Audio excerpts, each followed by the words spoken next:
Well, hello, everybody. Welcome to another episode of the Places We'll Go show with your hosts, Ritchie and Mark. And today we have another stellar guest with us, Jeff Dodds, the Chief Operating Officer for Virgin Media O2. Welcome, Jeff.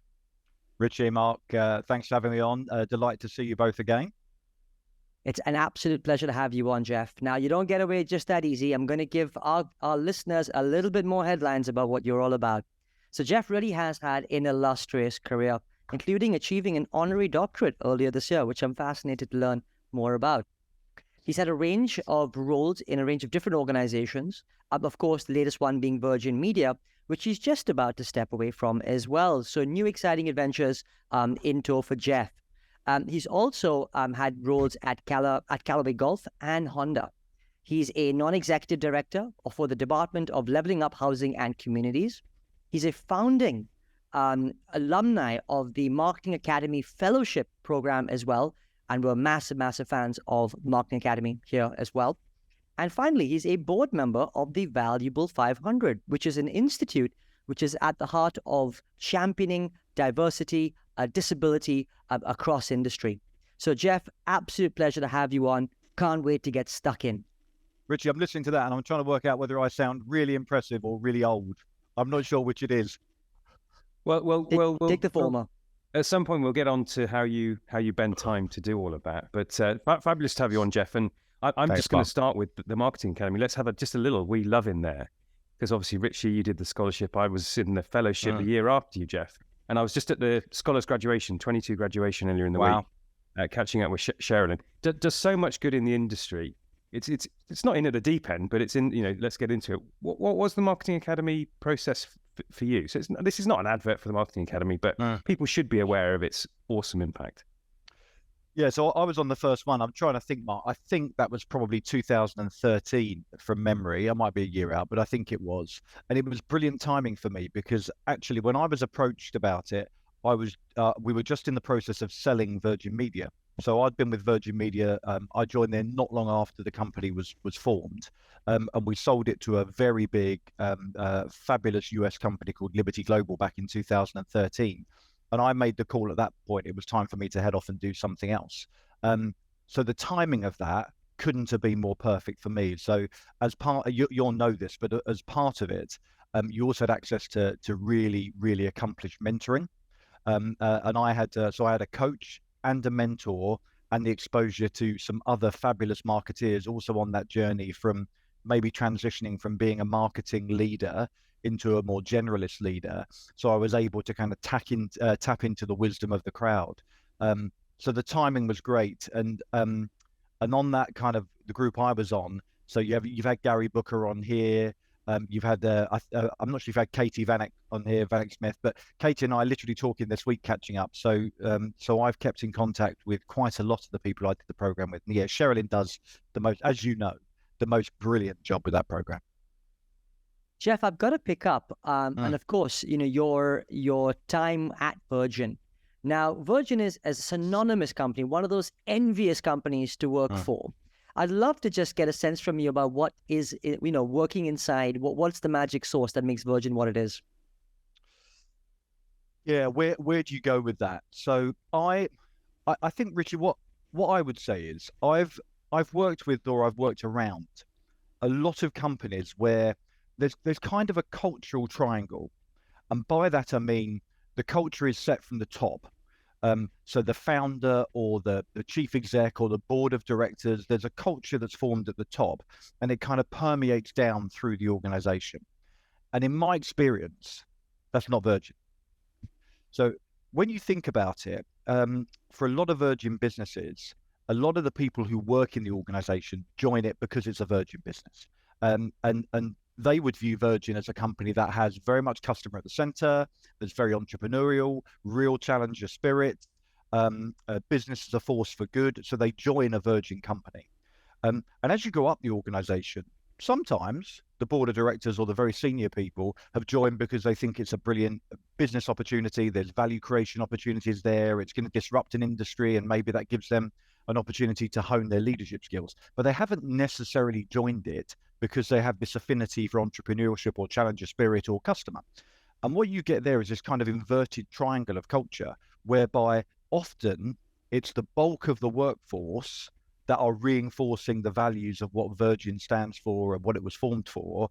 And they push up into the leadership to really challenge them to do better, around those values. So, so it's a really, really interesting business. And I'm lucky enough to talk often to Richard and to the Virgin Group. And what I would say is, I don't know how old Richard is now, and I'll do him a disservice, but in his 70s. And from the day I've known him to now, his challenger spirit and his push for the customer has never changed one bit. He's still as passionate now about disrupting industries in the interest of customer as he was, I suspect, when he founded the business all those decades ago. I mean, we can't just sort of skip past, Richard and I. Not many people get that privileged access. I mean, what's the most sort of inspirational or important moments you can remember from your time with him? I remember, there's so many, by the way, but I remember we did a big, if your memories go back to 2012, we did a big shoot with Usain Bolt, and that was a spot that we did with Richard and Usain in an advertising spot together.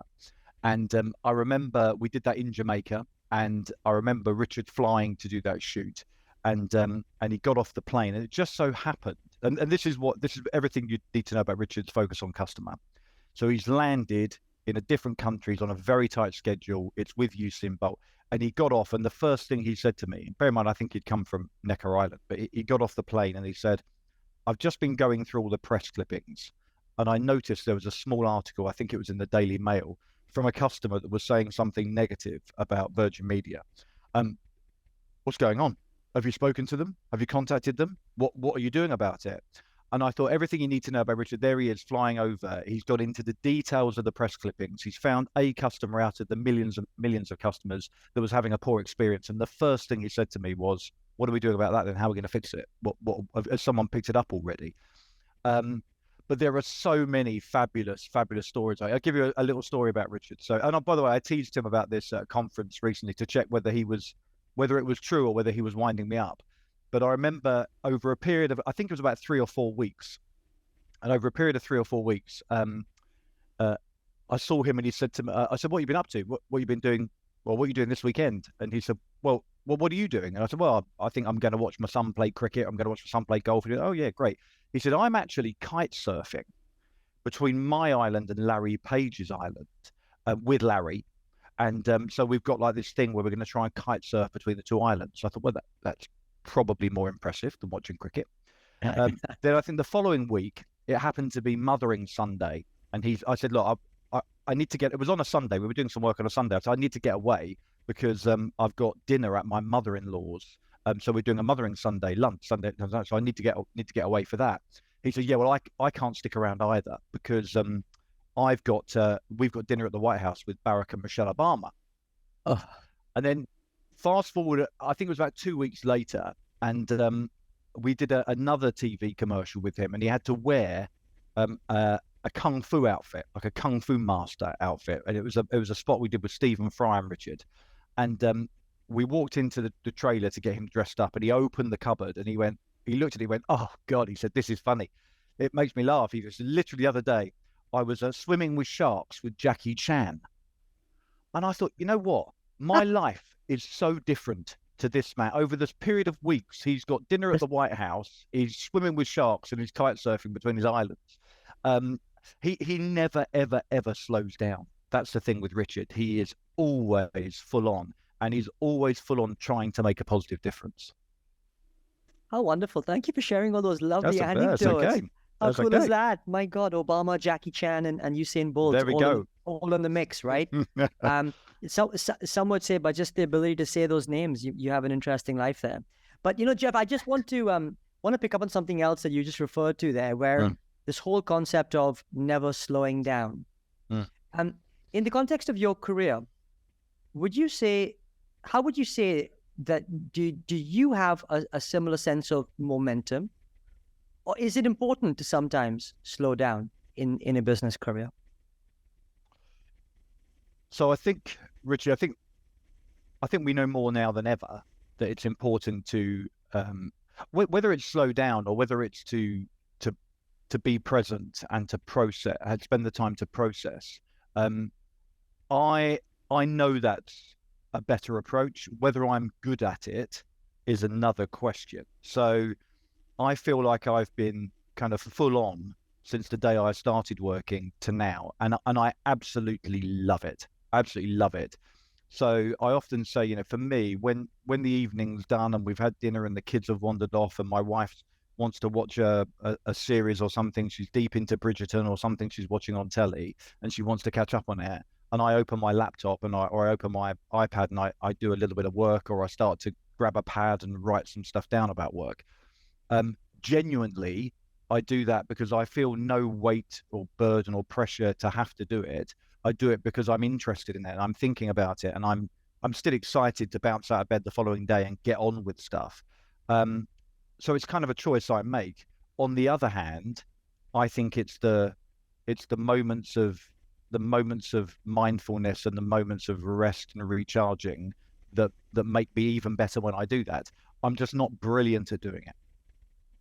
I think that's fair. I mean, it's knowing when you're in different modes is the important thing. I mean, there's a thing. I mean, Ritchie and I are similar. I mean, it's sort of, you know, Ritchie's my work husband. I WhatsApp him about 10 times more than my wife, and probably Ritchie would say the same.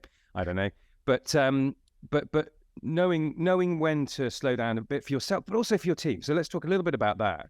You as a leader, Jeff, and how do you get the most out of people, recognizing that you're an always on person and other people have different modes? So how do you sort of flex and flow with that? Yeah, I love that. I was talking to a friend of mine recently who runs a coaching company now, Ben Fennell, who you'll probably know, used to be the CEO of BBH, now leads a business called The Growth House. And he has this lovely turn of phrase, which is, you know, the old adage was to treat everybody as you wish to be treated yourself.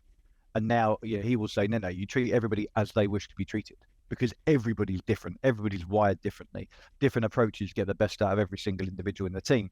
And that is very much, I think, a blueprint for leadership, which is across your leadership team, your broader, wider leadership team, and then your entire team.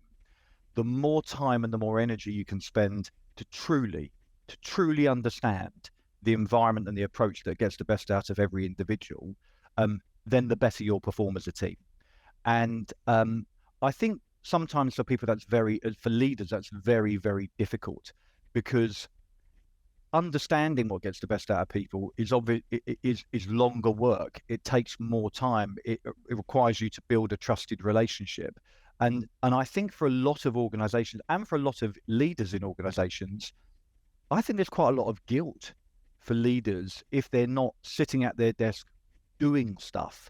And by doing stuff, I mean in meetings, responding to emails, just doing stuff, generating output that they can point to.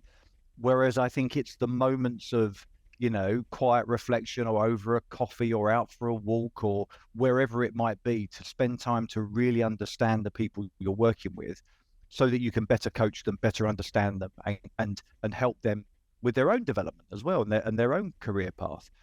So yeah, not easy. But Mark, I also think, I'd be interested, you work with lots of people, but sometimes these are the things you only really discover when you're at a point in your career where perhaps you have to worry a bit less about generating the output and worrying what people think of you. It would be brilliant if we all knew this stuff earlier in our careers, but then I'm not sure maybe we'd have got to where we are if we'd have known it earlier. Jeff, you said something there when you said not have to worry about what people think of you. It feels like a lovely moment to reach that point where you're less conscious around that. And I wondered if you could share some insight as to how and where have you been able to get to that point where it doesn't actually matter about other people's perspectives in a good way. Yeah, look, Richard, I think maybe I was slightly flippant. I think I do care what other people think about me. We have, I guess, you have career and leadership reputations that are really important, and we want to make our mark. And I think maybe what I meant by that is that the marks we make change as we go through our careers. And, if you'd have asked me maybe even only 10 years ago or 15 years ago, what am I proudest of? I would have gone to very commercial or practical or functional things I delivered in the business. So I would have talked about, growth year on year, or launching new products or services, or big customer metric improvements. I'd have definitely gone straight to those things. And let's be clear, I'm really, really proud of them. If you ask me now, and I get asked fairly regularly, but if you ask me now, and last week I was talking to the organization about moving on, and I was asked, so what are you proudest of? And they're on that list, but they're a long way down it. So I can talk about the people that have worked with me over the years and where they are now in their career journeys. I talked about the work we did with Scope and supporting 1 million disabled people who are looking to get back into the workplace, supporting them back into the workplace. I talk about the work we did with 2020 Change, which is bringing people from the global ethnic majority community back into the workforce and giving them their first break. Amazing organization, by the way. I talk about all these things. And I think my perspective on what's great in my career has changed as I've gone further through it. Sounds like I'm retiring, doesn't it? But I'm not. You're still just getting started. So you Exactly. you nodded to it. Coming up for a change. I know you can't talk about where you're going. It's sensitive. Yeah. But tell us a bit about why you're moving on and some of the your thinking around why you would want to move. Yeah, look, I guess the process for me here, Mark, was it was really important to me that if and when I was going to move on, first of all, it was done elegantly, and was as well thought out as it could be. And my journey on this one started almost a year ago. So I've actually been at Virgin Media and Virgin Media O2 since the merger for around about 11 years. So I did that in 2 stints. I was there. I joined the business not long after it had formed, and I left there when we sold the business to Liberty Global in 2013. I then headed off actually and was the chief exec of one of the telcos out in the Netherlands. I did that for a while. And then I was asked to come back by the Liberty Global into the new Virgin Media organization that they'd acquired. And then I've been back for 6 years. So I've been back for some time. So I've been in and around that organization for a long time. I think I wrote in my note to the business, I think it's quite flippant when people say I loved every minute. Clearly, I didn't love every minute, but I loved the majority of it. I bounced out of bed every day to get on with work. And about a year ago, having been all over that a big commercial job, so a big organization, been all over it for 11 years, I decided, actually, I want to do something different. So I went and chatted to the organization, to the group CEO there, and subsequently to the board. Just said, look, I'm ready to do something else. I feel like I want to do something different. And the logical next question was, well, what? Which, of course, I hadn't thought about. So because I hadn't given myself the time to think about it, I said, well, look, I'm not 100% sure what, but I know, something different, completely different, something that feels purposeful for me, and something that is running a business, and something completely different where there's huge scope for growth. I know it's something different. So the group CEO of Virgin Media O2 is a chap called Lutz Schuler, and Lutz came from a German business, Unity Media, which was sold over to the UK, and I've worked with him pretty closely for a long time. And part of his own leadership journey was to go and find his personal purpose. And he did that with a chap called Brian Bacon, very, very accomplished coach. And he said to me, well, you should go and spend some time with Brian. Before you make the decision what you want to do, go and spend the time with Brian and work on personal purpose. So it took a while before I did that, but then I did. I contacted Brian and we went and had some time together, and it was absolutely game changing for me. So other than the fact he's brilliant at what he does, just spending the time to talk about me and to think quite deeply, and have some really difficult questions asked to me about what I wanted to do next. So I would absolutely, by the way, encourage anybody that's looking to do something slightly different to spend the time to do that. And he really helped me crystallize what was important to me in the next step.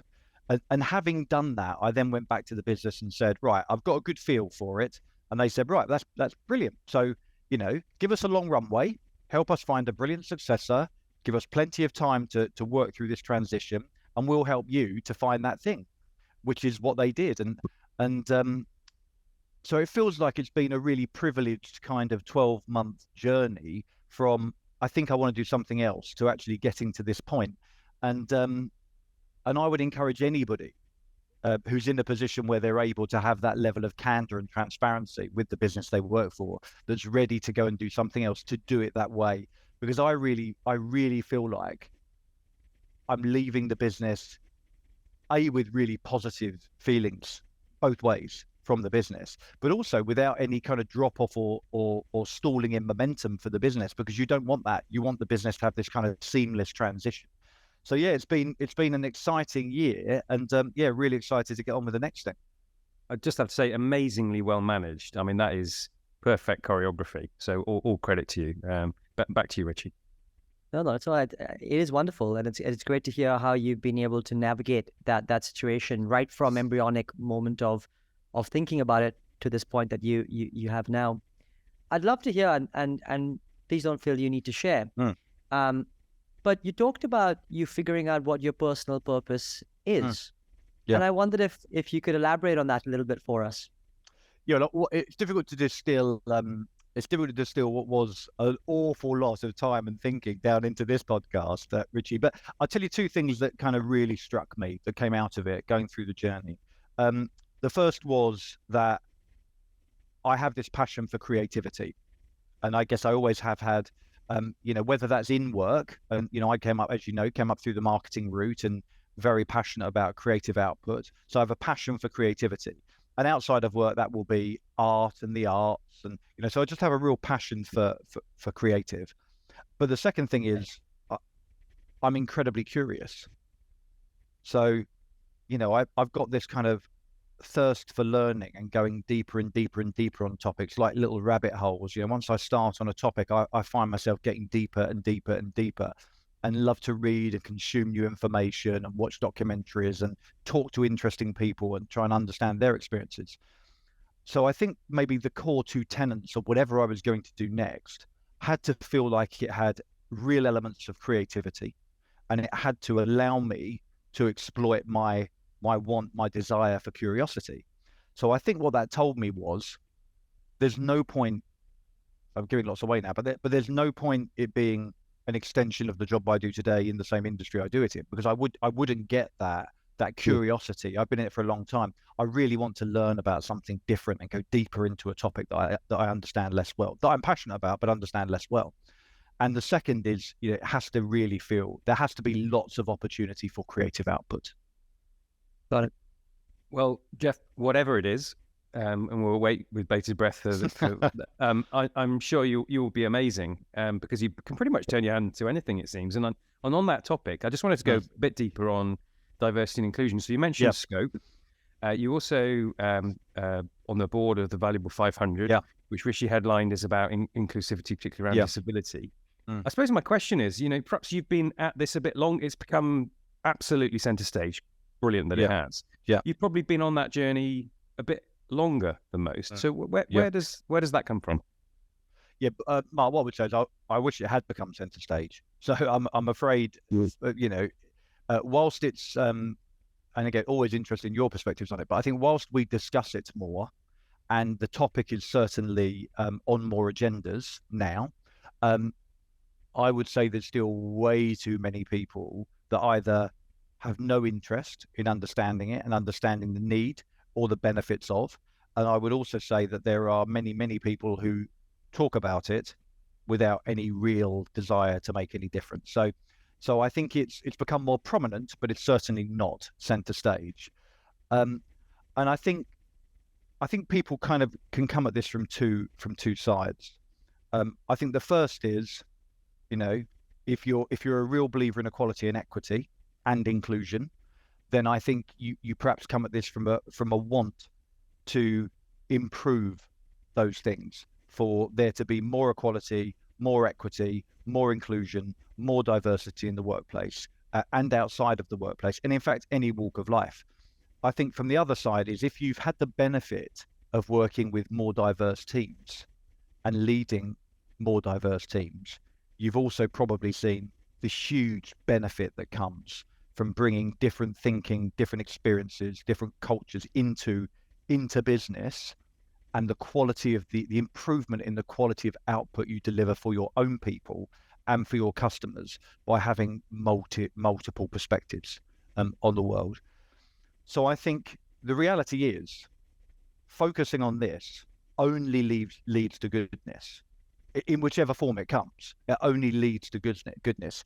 I guess the disappointment I still have is that there aren't enough people that are prepared to spend the time to really understand it, to better educate themselves, and to drive change through their, whether it's an organization or a membership group or whatever it is, but to drive real systemic change through that organization. Yeah, I hear you there, Jeff. And I'm hopeful that at least people listening in will take this as a slight rallying cry in many which ways to make some improvement in this area, because it certainly needs it in all areas, quite frankly, of diversity, inclusion. And you haven't asked me, Ritchie, but I mean, I, if you'd like, I'll give you a couple of maybe a couple of things I could say to people if they're listening to this. Please. I think, in my experience, when I talk candidly to chief execs or business leaders, and they're being really honest and they're being vulnerable, a lot of them will say to me, look, I'm really, really worried. I'll get the language wrong, or I'll say something that upsets somebody, or I'll get it wrong. I'd like to spend more time focused on this, but the risks are really high because I could make a mistake. And my view to them is always the same, which is, if you can't talk about something, how on earth are you going to change something? So, educate yourself, better educate yourself, because language changes. And if you're coming from the right place with the right intent, and you spend the time to educate yourself, the chances of getting something wrong are much slimmer. And also, people's tolerance for you getting things wrong, if your intention is really positive, will be much higher. And therefore, go and educate yourself, because that's the one thing every one of us can do, is to talk to more people, to read more literature, to understand history more. So really, really, really educate yourself. And the other thing I would say is, it's very difficult for organizations to go from really non-diverse, non-inclusive teams to really diverse, really inclusive teams. It doesn't happen. You don't wake up in the morning and all of a sudden everything's changed. But there are some brilliant tools out there, and things like Tidal Equality is an organization, I think based out in Canada, who have this process called equity sequence. And what that basically does is, it gives you 5 questions to ask when you're making a major business decision or a big decision. 5 questions to ask yourselves and your team that tries to ensure that decision or that outcome is produced with equity in mind. And it's not perfect, but it forces you to think about who's making the decision, who seeks to benefit or be disadvantaged from the decision you're making. It's 5 brilliant questions. And anyone can go online and find out a bit more about Tidal Equality and equity sequence. So there are definitely tools out there that can help you to better understand this really, really important area. Thanks, Jeff. Love that, Jeff, and good tips. I'll be checking those out, and hopefully many people listening and will. Good, often you just need the tools to reference. Now then, back to you. Honorary Doctorate. Tell us more. Yes. Yeah. Well, really humbling, Mark, if I'm honest. So I started a doctorate many, many, many, many years ago. And then a few things got in the way of that, work being one of them, kids being one of them. And I think probably I got to a point where I realized it wasn't something I needed. I didn't need it to progress in the workplace. It was something I was doing because I just like learning and like studying.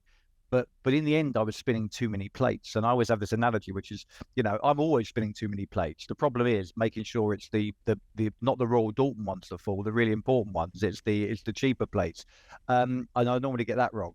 But so I just decided I probably was doing it for the wrong reasons. So I decided to put it on hold, and putting it on hold became just not bothering to do it anymore. And I had this lovely, lovely letter come through and I was doing that at Bournemouth, and I had this lovely, lovely letter come through from Bournemouth, I think it was last year, to say, we'd love to give you an honorary doctorate because of the work you do in business, but also you do around diversity, equity, inclusion, and the work you're doing with government on levelling up. And we'd like to honour you with that. And I really humbled. So it was a lovely thing to do. And I took my mum and dad down and, to show them that I'm not such a wastrel. And we had a really, really lovely day. And I thought it was going to be quite a modest affair, if I'm honest with you. I thought I'd be one of many and, I'd whip up there and smile and shake a hand. But no, they announced it, and I had to do a lovely long response and talk to the graduates. And it was only me receiving one sitting on the stage at that session. And yeah, it was a brilliant, brilliant day. And whilst I'm not sure, A, I deserve it, or B, what I'll do with it, it was a really lovely thing to receive. Oh, Jeff, amazing. So I should be calling you Dr. Dodds. Well, you'd be the only person even my children, when I'm trying to get them to do homework, Ritchie, I'm failing miserably, and I might try and throw that into the conversation when they look at me with that, what on earth do you know about this topic, Dad? I could try and throw it in, but even they won't call it, Ritchie. So, well, there you go. Maybe one day. Yeah, you never know. They say you can change the world, you just can't change your kids. So, there you go. Jeff, we're approaching the end of the segment now. Yeah. And clearly, very, very accomplished in so many different facets of your professional and personal life. It's fascinating to hear. I just wondered, perhaps, what would you say is your hopes for the future, both for yourself personally, but also more generally and broadly at a societal level? You only go with the light questions on this podcast, Ritchie, don't you? Crikey. Why not? I would say, for me, life is all about harmony. And I'm not a big lover of the phrase work-life balance, because I think when I visualize work-life balance, I visualize kind of the scales of justice. And on one side, I've got work, and I can see that. And on the other side, I've got life. And it's about trying to make sure that and I think, I don't know about you, but I think that's not the way the world is. I mean, for me, there's plenty of times I'm at work where my focus is nothing to do with work, whether that's I've got to rush back to watch something happening at the school, or I'm worried about something that's happening at home, or maybe we've got a problem with the kids that I'm trying to process and deal with my wife or my mum and dad or whatever. So there's plenty of times when I'm at work that I'm not dealing with work. And as we said earlier, there's an inordinate amount of time when I'm sitting at home, when you might think, or a weekend, or I'm on holiday, where you might think that's not about work at all, where actually I'm sitting there and I'm trying to process a work problem, and I've got time and space to do that. So for me, it's not about balance, it's about harmony. And therefore, I think when I think about the rest of my career, whatever that looks like, it's about me finding harmony, which means doing things I love doing things where I feel I can make a difference, doing things where I feel I can really support and develop other people I'm working with through their career, or maybe at a different stage. I know this is something you're really passionate about, perhaps giving people an opportunity, a work opportunity, or work support when they wouldn't normally be able to get that or have access to it. So that, for me personally, it's about harmony. And my boys are 14 years old and 11 years old. So they're at a point where I think really formative points of their education, where they're trying to make their own views about what the world looks like as well. So being able to try and create a positive influence on that. So that's one thing. My hopes for society more broadly, crikey, where'd you go with that? I mean, what I would say is a less polarizing society. So that's a big aspiration, isn't it? Where perhaps it's less out of balance, and a better educated society.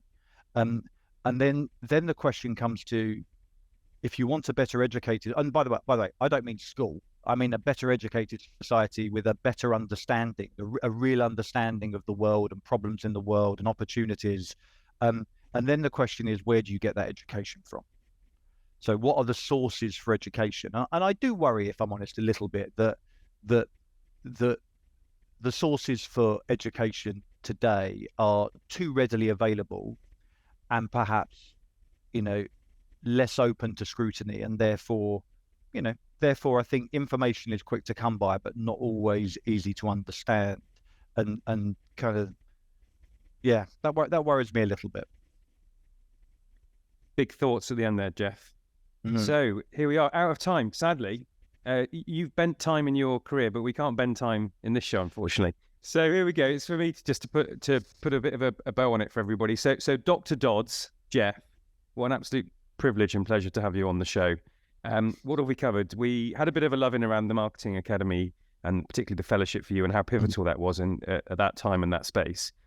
We had a little view into Virgin, both the inverted culture, the culture comes from the bottom up, and also a little insight into Richard and you and Richard's habits and hobbies. But then when we turn to you, never slow down. I'm full on. I love it. I'm interested in my work. How brilliant. Because a lot of people are plodding and don't. So that's awesome.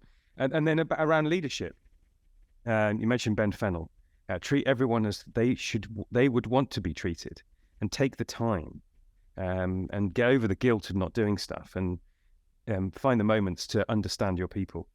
We then had a bit of a passage around self-acceptance and the marks we make and the changes we make as we go through our career, and moving on from functional achievements and things that you're now more proud of relate to people and inclusion. And that came through time and time again.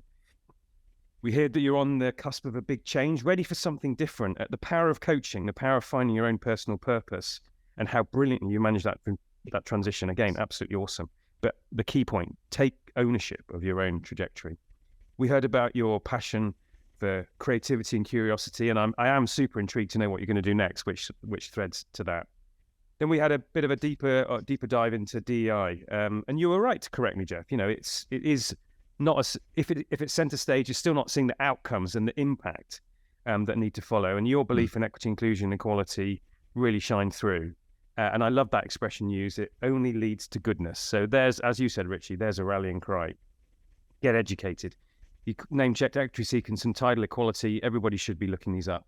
And then the Honorary Doctorate, the unfulfilled ambition. What a lovely circular story. Within that, you said something great, which is, I like the spinning the plates. Just don't drop the Royal Dalton. I'm going to steal that with pride. That was so Please good. do. Yeah. And then hopes for the future. Lovely to hear you talk about harmony. I think you're right. The scales of justice thing is an oversimplification. But doing the things you love, making a difference, supporting others. And then, no small note to end on. A less polarized, better educated society. This has been big thinking, Jeff, inspirational for me, and I know for many. If I try and sort of summarize it, you've been impressive, and you're clearly very driven, but you're also very honest and very genuine. And Richie and I wish you all the best of luck in your new role. I know you'll be amazing, and we'll be looking out for that. Thanks, Jets. It's been an absolute pleasure to join you, and keep doing what you're doing, because I know whilst this podcast is a brilliant thing, I also know some of the work you're doing outside of this and some of the difference you're making, particularly for people who wouldn't normally get the opportunity to get into this industry and benefit from the lovely things this industry brings. So yeah, keep pushing. You're doing fabulous jobs yourself. Thank you. Thanks, Jeff.